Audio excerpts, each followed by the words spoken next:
So I'm just gonna go ahead and jump right in. So these are called skinny noodles. They're shirataki noodles. Now they are so good because if you're on keto, it's zero net carbs. If you're not, I believe it's 4 or 5. I don't know. But it's whether it's 4 or 5, it's majority fiber. So what I'm going to do is I'm going to drain them and soak them in cold water because they do have an earthy smell.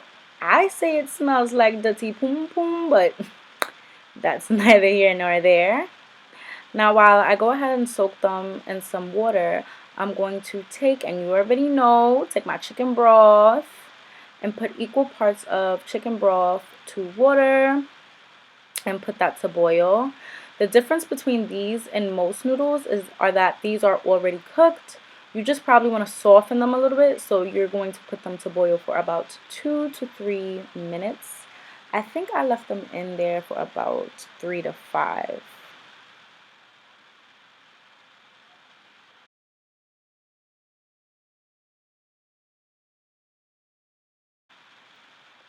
So as I wait for the water to come to a boil, we are going to start preparing our compound butter.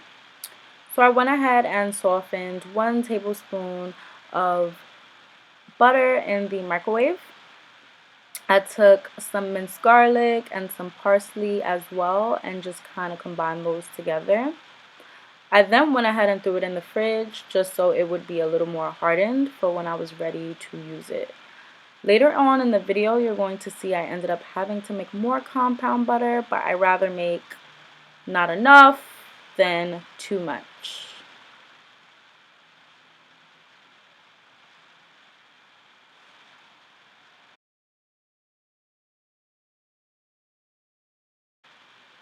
Once I popped that in the fridge, I went ahead and popped these noodles right in that boiling water. After that, I take them out, drain them, and set them to the side. And now it's time to start working on our stir-fry vegetables. I'm not gonna lie, I got some nice frozen vegetables stir-fry, and I went ahead and steamed them first. Because essentially after this, everything is gonna go right into the wok. So I let that do its thing for about 5 to 7 minutes. While that's doing its thing, I'm going to grab my proteins. So I love shrimp and chicken when I go to Hibachi. For the chicken, I just got like tenderloin, like the tenders, and cut them up. As you can see, I season them with the onion and herb, table blends, as well as the chicken Mrs. Dash. Well, for the shrimp, I omitted the chicken Mrs. Dash. So now I'm just going to prepare my wok with some oil. And then I am going to go ahead and once the pan is hot, go and add some chicken. Yeah, I started with the chicken first. I just went ahead and put that in there. Once I get that going, I added some of the compound butter, which, as you can see, even if you put oil, it was that still sticking to the pan until I added butter. But yeah, I go ahead, add some compound butter. I add some teriyaki marinade, as well as some soy sauce. The recipe I originally got this from did not call for teriyaki sauce, but I'm just like, that would be like a really good like oomph for this, you know?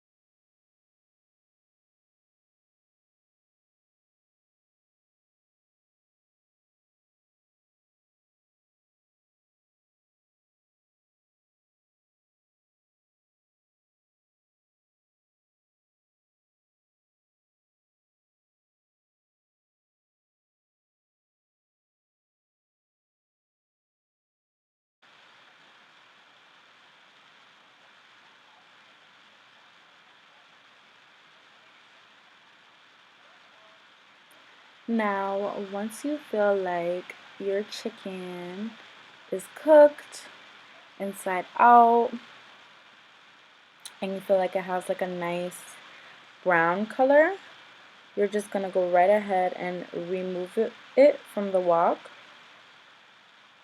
Once I did that, I did go ahead and add a little bit more of oil. I use the olive oil cooking spray. And I went ahead and repeated the same steps, but with the shrimp. Now, if you guys want to know measurements, I am definitely not the measuring girl. I kind of just eyeball things and do it to taste, unless it's like, nah, girl, you must do this. But little condiments like, soy sauce, like sauces, I just kind of do it to taste. But yeah, so I went ahead, added the shrimp, compound butter, soy sauce, teriyaki. We was doing it up. We was doing a hibachi way.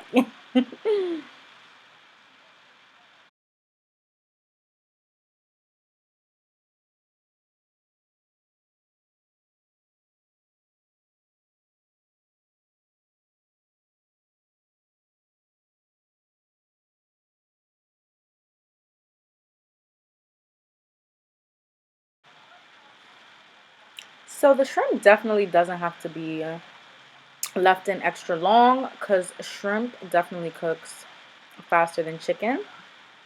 So I kind of just, was flipping the shrimp. And then when it was cooked to my liking, I went ahead and removed it just as I did the chicken. And this is pretty tedious, but you're just going to do it to everything.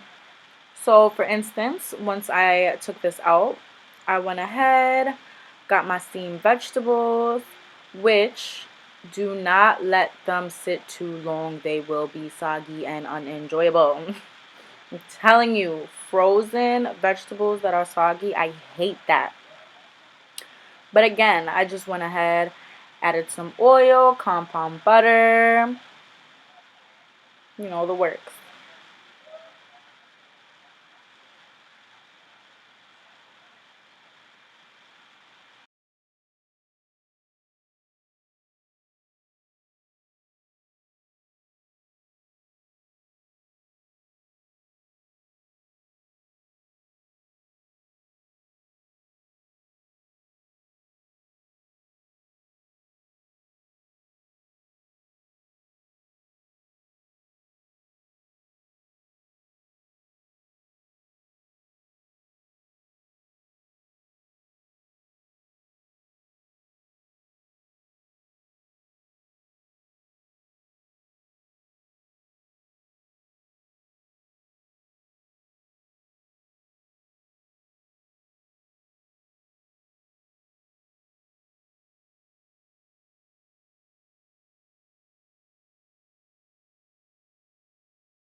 And once you go ahead and remove that from the pan, this is the plated finished product. Enjoy, guys!